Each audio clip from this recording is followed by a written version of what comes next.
Today we're going to talk about something that I am extremely passionate about, and that is this idea of the employee experience. Years ago when I graduated college, I got a dual degree in business management economics and psychology. And when I graduated, I went to my first job, and when I interviewed for this company, they said, you're going to do all these wonderful things. You're going to travel across the country, you're going to interview executives, you're going to love this job. And I thought, okay, perfect. This is the type of job I want. And a couple months into my job, I was doing data entry, cold calling, PowerPoint presentations. And then one day, the CEO comes out of his office, he hands me $10, and he says, Jacob, I have a very important job for you. And I said, yeah, what is it? And he said, here's $10. I want you to go to Starbucks, get me a cup of coffee, and get something for yourself, too. And I thought, great, this is why I went to college. So I just lost my mind, and I said, you go get your own damn cup of coffee. I didn't go to school to get you coffee. That's what I said on the inside. On the outside, I said, sure, I would love to go get you that cup of coffee. And ever since then, I've become fascinated with this idea of employee experience and how the workplace is changing. One of the things that I do is I run something called the Future of Work Community, which is a collection of around 70 organizations from around the world, and they're senior leaders that are part of this community. And they share what they're working on, what they're thinking, what their challenges are, where they see the future of work going. And so they share this with me, and then I, in turn, get to share this with audiences such as yourself. So, of course, I have to recognize these organizations and say thank you to them for sharing what they share with me. Now, before we talk about employee experience, we first have to understand, well, what is experience? So, a quick show of hands, how many people in the last 12 months have spent time or money on creating a personal experience for yourself? Past 12 months. How many people? Okay, pretty much everybody. High hands. I know it's late. We got to do high hands. Okay? How many people have spent time or money in the past 6 months on creating a good experience for yourself? Okay, pretty much everybody. What about the past 3 months? Past 1 month? 1 week? 24 hours? A couple of people? Oh my goodness. So clearly, we care about experience. It's something that we all value. It's something that we care about. We're willing to spend our own time, our money, our resources on creating good experiences for ourselves. But why is this so important? When you think about experience, it falls into this kind of a linear path. We start with some kind of an event, something like this, a conference, it could be anything, some sort of a thing. From that event, we get the experience. From that experience, we get a feeling. And from that feeling, we get a memory. And that memory helps us decide if we want to have a relationship with a company, with a manager, or with another employee.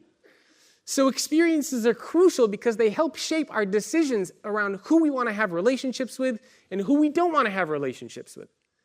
And what this means is that experience is a very human thing. Right? I mean, I ask you guys, and you guys all said that you care about experiences. You all spend time and money on creating good experiences for yourself. So experience is a very human thing. So then my question is, well then, what happened to the experience at work? Why is it that we care about experience so much in our personal lives, but then when you go to work, it seems like experience is gone? And if experience is a human thing, then we can say, where is the humanity inside of our organizations? Where is what makes us human inside of our organizations? I think it's missing. I think that piece is fundamentally missing. And I'll give you some evidence of that. So when I was writing my book on the future of work, I thought it would be interesting to look up synonyms for words that we use every day to describe work. So what I'm going to show you now is the actual definition from the dictionary for these words, followed by synonyms from the dictionary for these words. So let's start off with the word manager. Someone who controls all or part of a company. Synonym for the word manager is slave driver, boss, and zookeeper. Zookeeper is my favorite one, because employees are just animals that we're all herding together, right? Do you want to hear something really crazy? 96% of the people who watch videos on this channel are not subscribed. Make sure to hit that subscribe button. It'll literally take you 1 second, and you'll get notified when more videos just like this one are available. Now, let's get back to the content. So this is what we think of, or what most of us think of, when we think of a stereotypical, a typical manager. We think of a slave driver, we think of a zookeeper. Now, what about the word employee? Employee. A person working for another person or business for pay, cog, servant, slave. Again, I can't make this stuff up. This is actually what you will find if you open up the dictionary to look up the word employee. Now, what about the word work? What is work? Activity in which one exerts strengths or faculties to do or perform something. Daily grind, drudgery, struggle. How unfortunate is that we have to refer to work as something that we actually have to struggle through?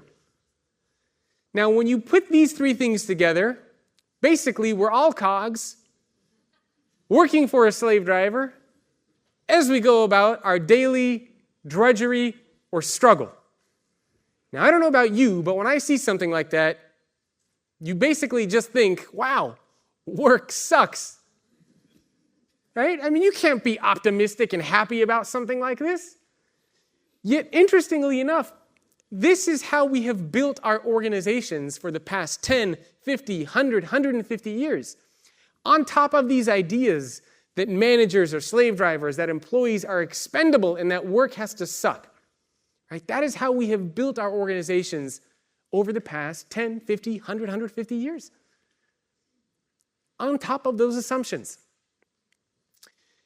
When I think of the employee experience, and this is a topic of a book that I have that's going to come out next year in March. So I'm doing a lot of research on this now. I'm doing a big survey on it. I'm doing a lot of interviews to try to understand what is employee experience and how do we create it. And the one thing that I have found so far around employee experience is that the assumption we have always had about our organizations is now wrong. We have always assumed that people need to work inside of our organizations. We've always assumed that if I'm the company and I have a job, that you need the job. And because you need the job, you're going to come work for me. And that's been the relationship that we have always had. But look at the world that we live in today. People are becoming Uber drivers and Lyft drivers. They are renting out their houses on Airbnb. They're living at home with their parents longer because they're being pickier about the jobs they go for. They are creating profiles online on Upwork or freelancer.com. They sell things on Etsy. I mean, we're doing all sorts of different things now. Not only that, but the war for talent has never been more fierce. In fact, I'm willing to bet that a lot of you guys in this room get messages from LinkedIn recruiters that want you to interview for another company. Right? We all get those types of recruiting messages for other companies. So why do we stay at our current companies and not jump ship and go to another? Right? The war for talent has never been more fierce than it is today. So what is experience? It's this idea that we have to shift from creating an environment where we assume people need to work there to creating an environment where people want to work there. It's this idea of shifting from creating an organization that's focused on utility, the bare bones essential elements of what you need to get your job done, to experience. To how do we go above and beyond? Now, let's be real with each other for a minute. When most people think of HR, they don't have nice things to say. I mean, most people think HR sucks. Most people think HR is boring. Most people think HR is outdated. Most people think HR is where you go when you're going to get hired or fired or if you're in trouble. Right? That's what most people think of HR. I mean, HR is, by all accounts, a part of the organization that many people don't like. But I'm one of the few people that believe that HR is actually one of the most exciting functions and roles that we have inside of our organizations today. When I tell people that, they think I'm crazy. They say, HR? What are you, nuts? Nobody likes HR. But I think HR is at a very pivotal point where it is now going to help lead and shape and drive the future of work for a lot of organizations. And it's precisely because of this idea. I think HR is now really helping shape and create employee experiences. And that's a big part of the future of work. Now, I'm still working on my research data, so I don't have my numbers to show with you yet, but there are some other studies out there. This one is from Glassdoor, which I'm sure many of you are familiar with. And there are a lot of organizations out there that look at best places to work, great places to work. They look at employee engagement. I'm of the firm belief that employee engagement is going to disappear and is going to be replaced by employee experience. But for now, let's talk a little bit about engagement. So in this chart, Glassdoor looked at all the companies that were ranked as best places to work, and they compared them to companies that were not on the list. So the top 3 arrows, the top 3 lines on there, are different types of best places to work. The black line is the S&P 500. And you can see that organizations that are ranked as best places to work consistently outperform those that are not. So clearly there is something going on here. And when we think about employee experience, we also have to remember that this impacts the customer. This isn't just about the employee. Today we live in a world where we're talking about robots and automation and jobs getting replaced, and a lot of the work or a lot of the things, a lot of the organizations that we interact with it's a very linear process, right? You go to a bank, it's the same thing every time. You go to a grocery store, it's the same thing every time. A restaurant, same thing. So if everything is always the same thing at these various places that you frequent, what is it that allows some organizations to create amazing customer experiences and other organizations to create poor customer experiences? The answer is that organizations that focus on employee experience have better customer experience. Because if your employees feel like they are being treated well, they will want to treat your customers well. So when you think about employee experience, don't just think about it in terms of it's good for my employees, it's also very good for your customers. Now, a couple nights ago, I was watching a show on TV, and there was a commercial that came on. And during the commercial, they were talking about this drug. And they were talking about some of the side effects of this drug.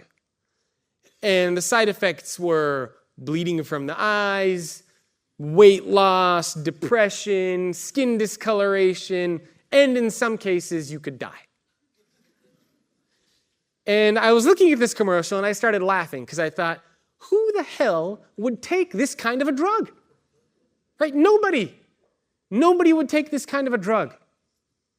But then I thought about it for a minute, and I thought, well, that's interesting because a lot of us work at or create organizations that have the same type of side effects.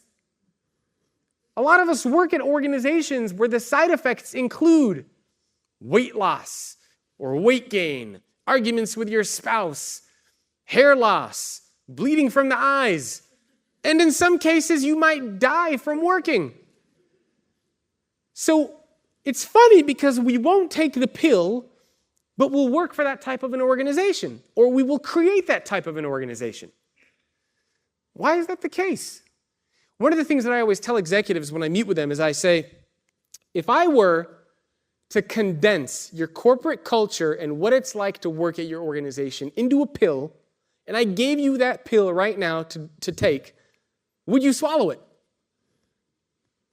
Most of the time, the executives say, nope. I wouldn't swallow it.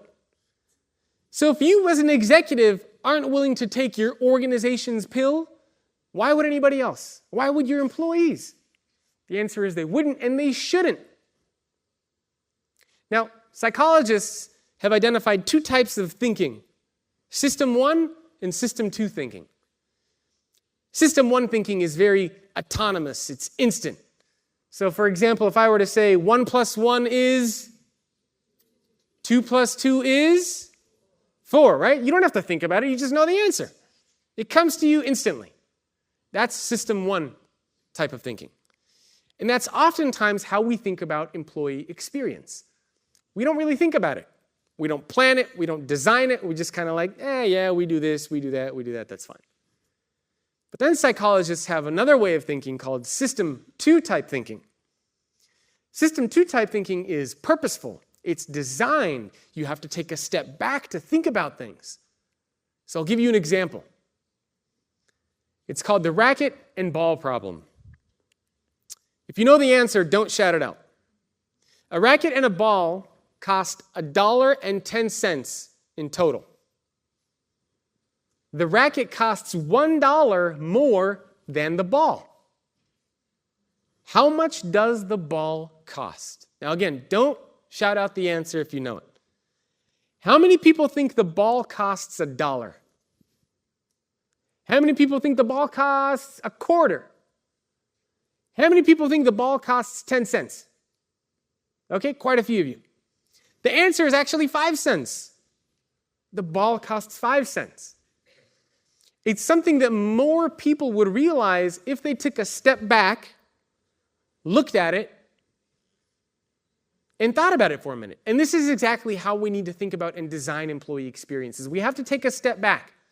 We have to think of System 2 type of experiences, not System 1 type of experiences. Now, the good thing for all organizations, for everybody sitting in this room, is that there are only 3 things you need to do, or 3 environments you need to focus on to create an amazing employee experience.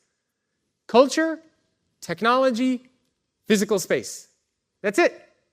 Culture, technology, physical space, employee experience. So what do these 3 things actually look like? The first one is the physical space.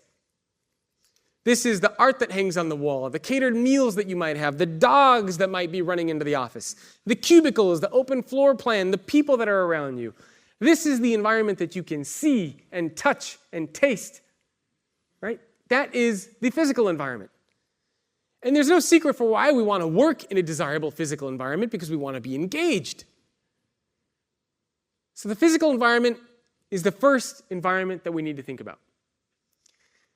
Now, for this research project that I'm doing, I'm trying to come up with a series of questions that I can ask any organization to figure out if they are creating great employee experiences.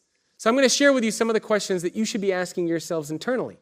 Number 1, do you offer multiple modes of working? Not just an open floor plan or a closed floor plan, but multiple modes of working. 6, 7, 8, 9, 10 different floor plans. Another question that you should ask yourself that's not on this list is, does the physical environment reflect the values of the organization? If your values are trust and fun and transparency and engagement, is that reflected in the physical environment that your employees actually sit in? The second environment is culture. Unlike the physical environment, the cultural environment is the one that you actually feel. Right? This is the vibe that you get from working for this particular organization. And culture is impacted by many things. Organizational style, leadership approach.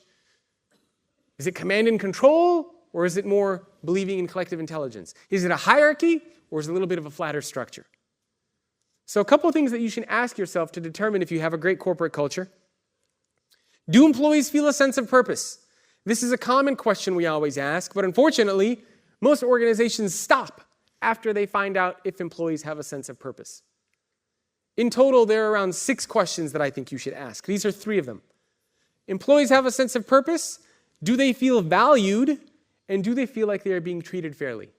And this would be on a scale of 1 to 5.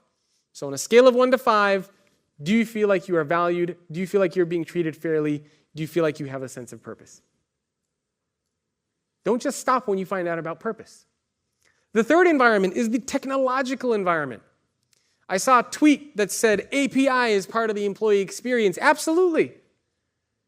APIs, apps, mobile devices, software, hardware, the devices that you use, the user experience, user interface, digital transformation, all of these things are a part of the technological environment. And that's because we all want to use tools that reflect the year that we live in. We live in 2016. We shouldn't have to use technology that looks like it's from the 80s or 90s. That doesn't make any sense. So a couple questions you should ask yourself around technology. Is it consumer grade? Not enterprise grade, consumer grade. What do I mean by consumer grade? Are the technologies so good, so beautiful, and so useful that you would consider using something similar in your personal life if it existed? That is consumer grade. This is why so many technologies today are built and modeled after Twitter and Facebook and Google. They're trying to be consumer grade. Forget the enterprise. Focus on consumer grade technologies. The second question to ask, is the technology available to everybody or just a couple people? And the last question, is the technology focused on employee needs or business requirements? Business requirements means that you have a checklist, you go down the checklist. That's like if I were to ask you, you want a car? What do you want in a car? And you said, well, I want air conditioning, I want a steering wheel, I want 4 tires, I want a roof, and it's got to be red. And I said, okay, if I go build you something that has 4 tires on the roof, the steering wheel on the bottom of the car, and it's painted red, and I say, here's your car, you'd say, what the hell is that? I'd say, it's a car, that's what you wanted. You'd say, I can't use that, right? That's the difference between focusing on business needs or employee needs and business requirements. You have to understand how and why employees are working.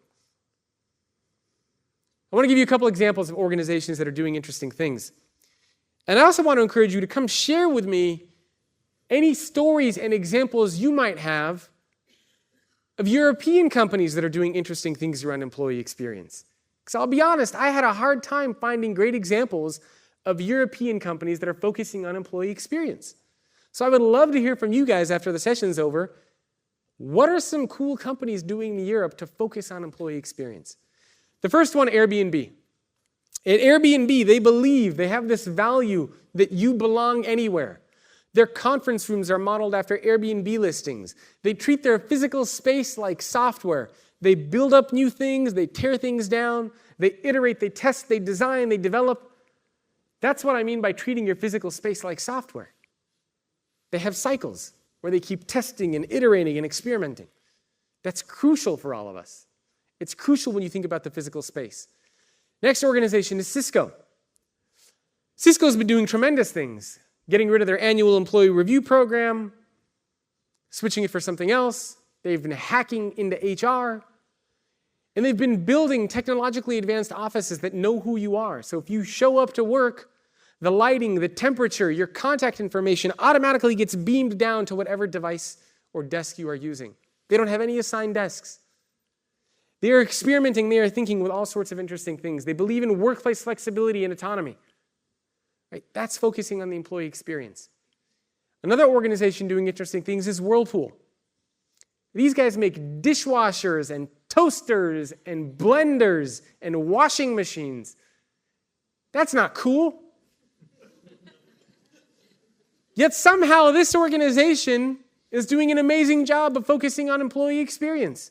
They got rid of all of their managerial rankings.